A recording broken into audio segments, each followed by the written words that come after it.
જવા ઈચ્છે છે તો જવા પહેલા કૃષ્ણને સમજાવ રાધા. મૈયા, શું કર્યું છે કૃષ્ણએ?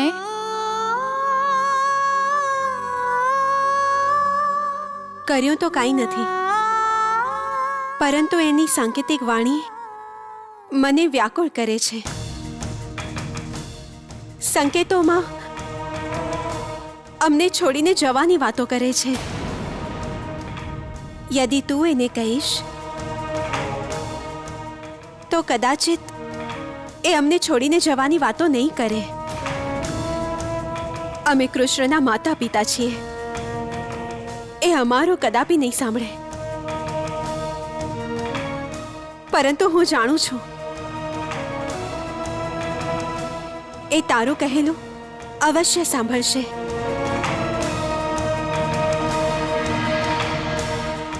શું થયું રાધા?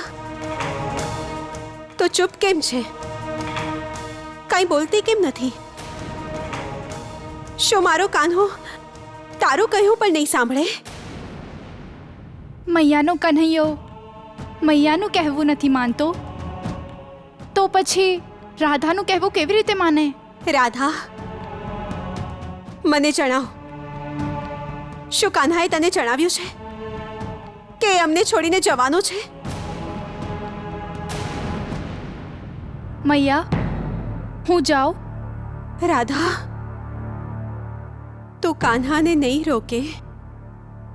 મૈયા, રોકવામાં તો એમને આવે છે જે રોકાવા માંગે છે, પરંતુ જે રોકાવા જ નથી માંગતું એને કોઈ કેવી રીતે રોકી શકે છે?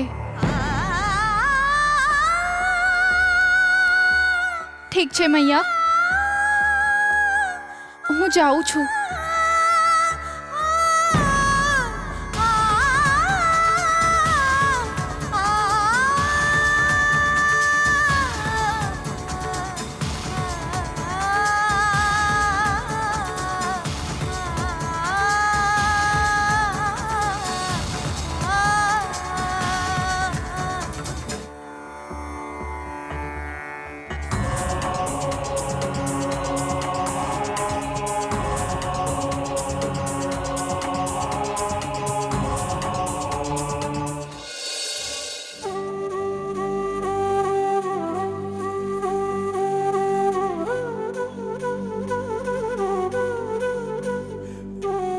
તું અહીંયા શું કામ આવી છે?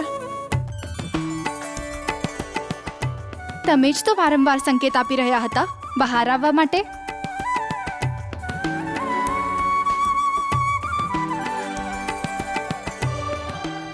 તો પછી એ સમયે કેમ ના આવી? મારો શણગાર થઈ રહ્યો હતો કૃષ્ણ. શણગાર વિના ઘરની બહાર નીકળવું નારી સ્વભાવની વિપરીત છે. તો હવે જાઓ, હું ક્રોધિત છું. તમે તો નિર્વિકાર છો કૃષ્ણ, તમે ક્રોધિત કેવી રીતે થઈ શકો? યદિ ક્રોધિત હોત તો આમ અહીંયા ના બેઠા હોત, ક્યાંક ચાલ્યા ગયા હોત.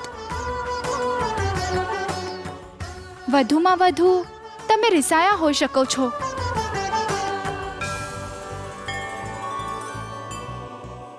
તો પછી મનાવ મને.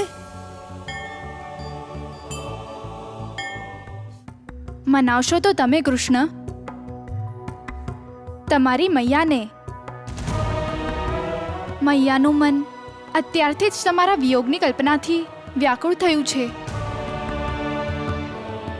આપણને બંનેને તો વિરહનો શ્રાપ મળ્યો છે, પરંતુ શું મૈયાને પણ પુત્ર વિયોગનો શ્રાપ સહન કરવો પડશે?